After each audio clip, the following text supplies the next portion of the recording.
Assalamualaikum warahmatullahi wabarakatuh. Salam jumpa kembali dengan FW Legal Voice. Saya Associate Profesor Dr. Firman Wijaya SMH, selaku Stafsus Wakil Presiden Bidang Hukum, kemudian Ketua Umum Persatuan Advokat Indonesia, dan Ketua Masyarakat Hukum Pidana Kriminologi (MAHUPIKI). Pada waktu penulisan orang-orang besar ya yang menginginkan gagasan-gagasan besar, ya, kebijakan strategis bangsa ini ingin berwujud kepada tata kelola yang berkeadilan, maka menarik sebenarnya hasil penelitian yang sudah dipromosikan oleh Pak Bahlil Lahadalia ya tentang hilirisasi nikel. Di dalam penelitian beliau ada beberapa konsepsi yang coba diusulkan sebagai desain pemikirannya, ya, teori-teori pemikirannya, yaitu kerangka berpikir negara pembangunan, kerangka berpikir analisis dampak kebijakan, teori kebijakan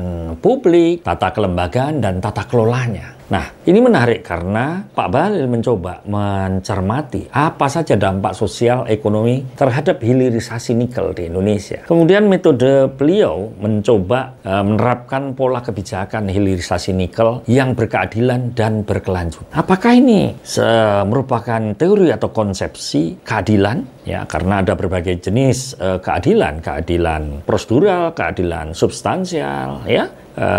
Keadilan bermartabat, ya, keadilan yang coba dirumuskan beliau berkelanjutan. Ya, mari kita lihat bahwa di dalam pemikiran Pak Bahlil Lahadalia, bagaimana kebijakan hilirisasi nikel ini berkeadilan dan berkelanjutan. Jadi beliau mencoba memisahkan antara keadilan dan kelanjutan.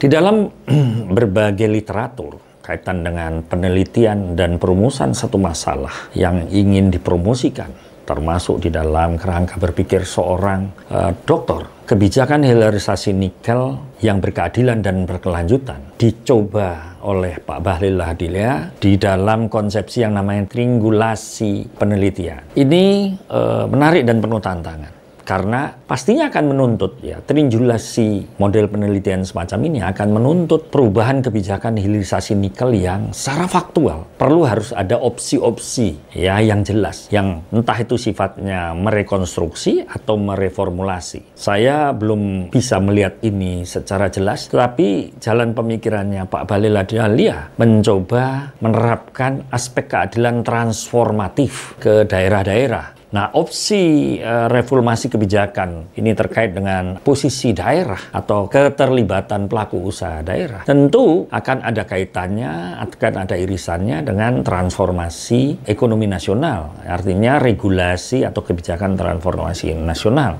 Nah, ini memang nanti akan menjadi tantangan tersendiri di dalam berbagai peraturan perundang-undangan yang sudah terbentuk di dalam Undang-Undang Omnibus Law. Pada akhirnya memang teori keadilan dan kelanjutan dan berkelanjutan ini sebuah konsepsi yang menurut hemat saya penuh dengan tantangan. Jadi penelitian ini menurut hemat saya belum final, ya, masih perlu dilanjutkan oleh beliau karena di sana ada tantangan kelembagaan. Seperti apa agenda hilirisasi? Bagaimana penguatan kelembagaan yang ada? Lantas kemudian tadi pendekatan statute approach perundang-undangan, kemudian pendekatan kasus atau cases approach, ya. Seperti apa kasus-kasus yang muncul sebagai bentuk tantangan terhadap konsepsi keadilan dan berkelanjutan itu. Nah, karena itu perlu ada rule breaking menurut hemat saya. Perlu ada terobosan pemikiran yang harus dikonsepsikan secara jelas oleh Pak Bahlil Lahadalia, ya, dalam menguatkan kelembagaan hilirisasi. Apakah akan perlu nomenklatur kementerian baru yang nanti pada pemerintahan